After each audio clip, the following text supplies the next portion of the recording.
I feel like we have our own radio show. Welcome to. Hi, Zbi.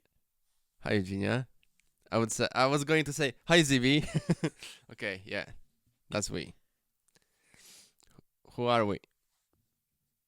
Well, we're Animaura, Yes. and we're performing at the 2025 Edinburgh Fringe on the 8th, 9th and 10th of August at the Arthur Conan Doyle Centre. Yes. And our show is called Animaura Sonic Soul Pilgrimage. Yes.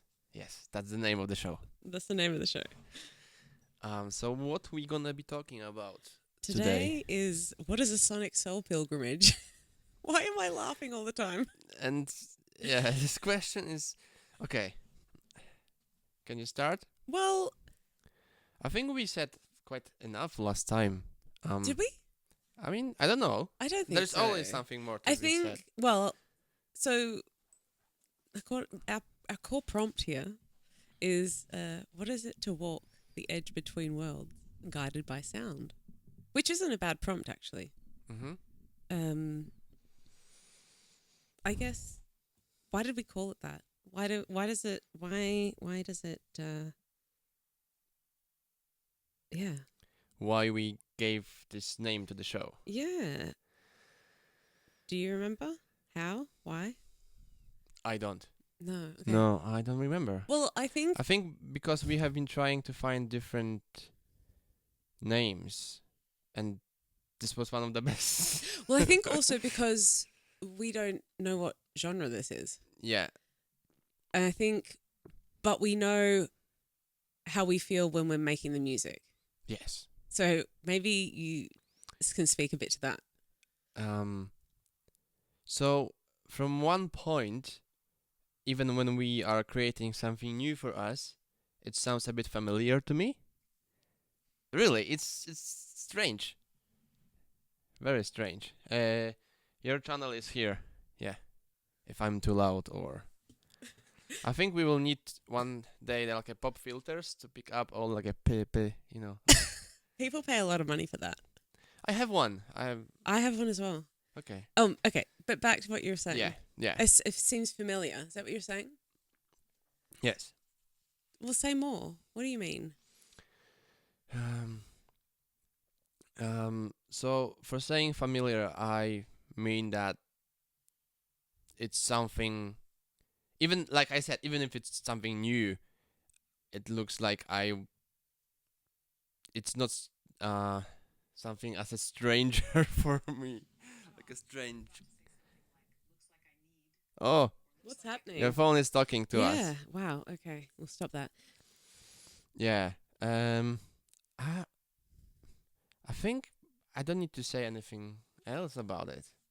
I think this is Okay, well, let's talk a little bit about how we even make the music, because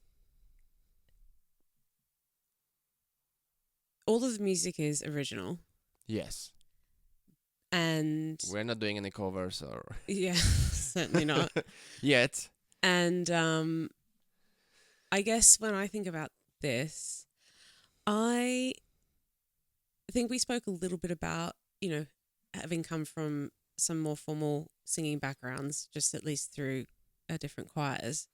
Yeah. And it was about not wanting to go into a territory musically that was a little bit wild and a little bit unpredictable. Mm-hmm. And relaxed, because we don't write music. We're not. I suppose there's a app for me to do that now if I wanted, but there are plenty of them now. Yeah, but it's market. like I don't that's not something I've really ever done. Although I've learnt obviously music through violin and choir, but and to read obviously music, but it's not something I do anymore. Mm-hmm. Everything I do now is by ear. And same as me.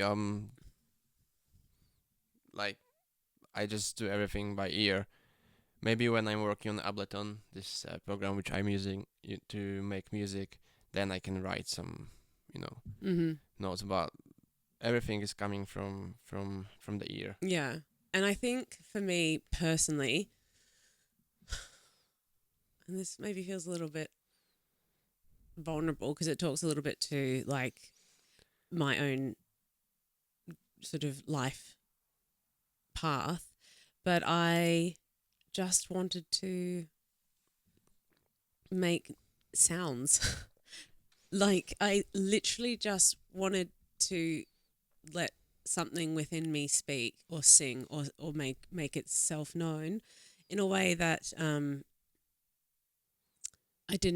wasn't going to control Yeah. and didn't have any rules about, or which meant actually a lot of psychological deconditioning around, especially with choral music, around tone and vowel sound and note accuracy and stuff. Mm-hmm. So I just wanted to not be limited by any of that anymore. Yeah. And I don't think it was conscious that that's definitely not how we started. But I'd done a couple of interesting retreats over the last few years, and I've been working in lots of ways. I mean, I've trained as a yoga teacher and meditation and all sorts of sound and energy healing work and experiences I've had. And a lot of the work that I do, particularly now, is around sort of freedom in some way, shape or form, but particularly from any sort of constructs about womanhood and, I don't know, polite society and like, just, so there's a part of me that feels like I'm bringing that into this space where it's just the belief that we can all make music and that its imperfections are perfect. And I don't know if there's sort of a bit of a political intersection here as well, because we're not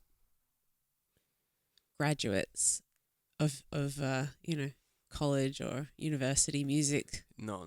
We don't have like this kind of background. Yeah, of course. Which is really intimidating, I think, in this space. Mm-hmm. Because it's like, well, if you're not a singer-songwriter who can play, Yeah. like what? I don't know, Yeah. What are you thinking? Because your brother is. Yes, my brother is. What's his background specifically? So, he was studying like a therapy by art. So, by music or painting, etc. But he is a professional musician. Yeah. And multi-instrumentalist as well. And he can play on everything, and he is good on everything. Yeah. And I think, and because this is his job, sure, yeah. so it's obviously completely different. But he was running lots of workshops with plenty of different people with different age and like from kids to adults. But I guess it's the piece about like music graduates or people who have had all the right types of training to be very literate in music production and music making. Yeah, which I don't feel I have any literacy in, except for I feel that I'm literate in freeing my voice and I mean I'm becoming literate. I'm not there. That's been actually the biggest thing for me. My contribution to what we're creating, whatever it is. Because I don't really feel like there is a label for it, but we're trying. But my contribution is trying to constantly walk the line of permission and freedom and experimentation in a space that feels like it can be really judgmental and critical, and that, particularly as a singer, there's about like, being in pitch and having particular tonal quality and being able to belt, or like just speaking to my own insecurities that I'm like, well, I don't know. I'm bringing the voice that I've developed over all these years only through singing with choirs and singing the Sharon at home, not with a vocal teacher. Yeah. And I've and I'm saying that's enough. Like, it's enough. And I want that to be okay. And I think it is okay. It is. It is. And but it still feels very edgy to be like, cool, I don't have a lesson once a week with a teacher. No one, like, we're just stumbling through the dark here, but we're having fun. yeah, that's the most important. To have fun. I'm still listening lots of like live shows, Mm-hmm. and even professional musicians are out of tune I all the time. I know some of my favorite artists sing. I mean, Adele's famous for having a lot of nerves and pitch issues Yeah. in her concerts, and she doesn't deny that. Yeah. You know, but it's when you're Adele and you're saying that, it's sort of fine. But Yeah. when you're nobody, Yeah. it's like, what the fuck are we paying for here? Yeah, that's what people may expect. Like, and I don't know. I have pretty good pitch, by the way. You have, and that's true. It's one of my but so don't think you're going to get some wonky, Even if if they do. even if This is the point, isn't it? it's. I was going to say, oh, we are humans, we can make mistakes, and this is something normal, and that's true. Even if we gonna go out of pitch or make some mistakes, I believe people won't care. Because the music, And there will be yeah, there will be always someone who gonna complain even after the biggest show with the most professional musicians you can find in the world. yeah. There will be always someone who will complain, who will say, "Oh, I don't like this part," or no. There will be always someone. I think for us the most important part is to be ourselves and have fun from doing what we are doing. And So if when we're you're gonna complete yeah. all these points, we're gonna be fine. Yeah. We're gonna be stressed as fuck probably on at the first one, on the first concert, but it may help even sometimes. Yeah. You know, I remember when I was in a band and my friend who was a singer, and he used to, I don't know why, at the first concert we were stressed, like, extremely.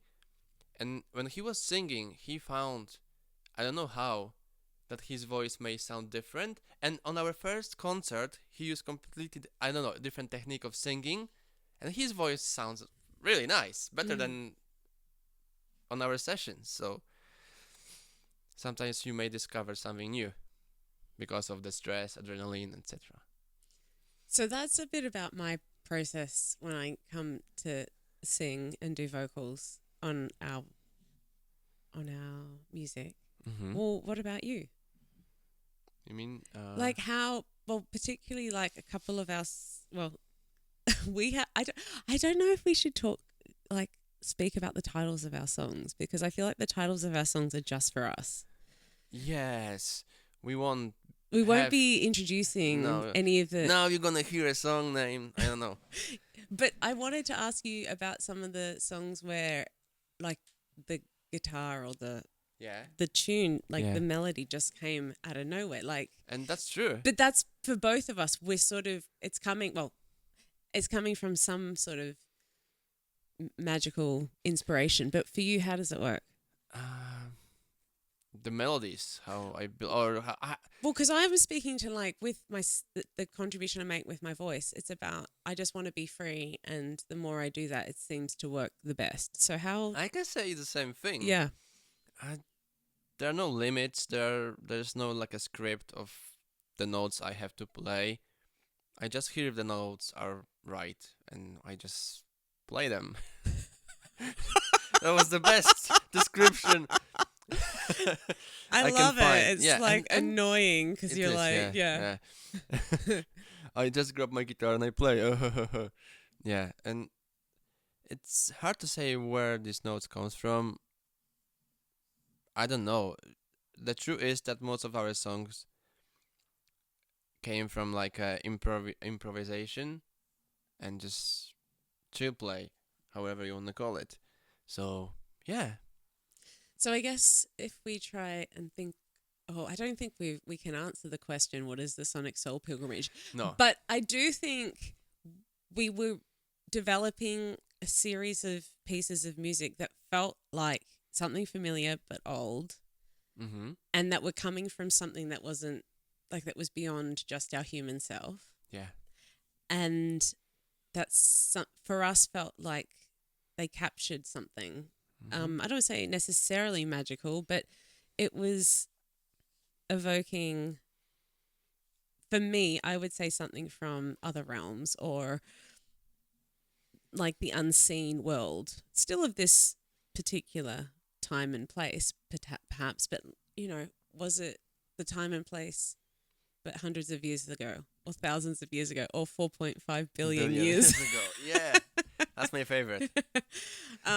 So I guess I think it's about a landscape of music Mm-hmm. that invites the listener just to receive or experience or Calm and chill.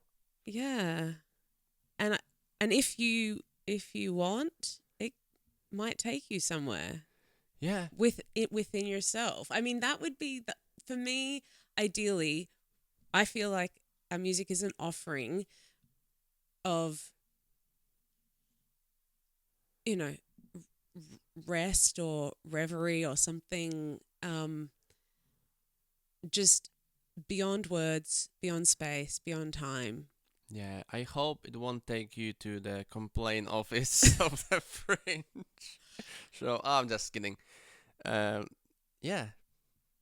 I can completely agree with the things you said. So So we invite you to come along, and maybe you'll have a view contrary to our intention, but that's also fine. It's the Fringe after all. So yeah. yeah, Yeah. book your tickets for Animaura Sonic Soul Pilgrimage.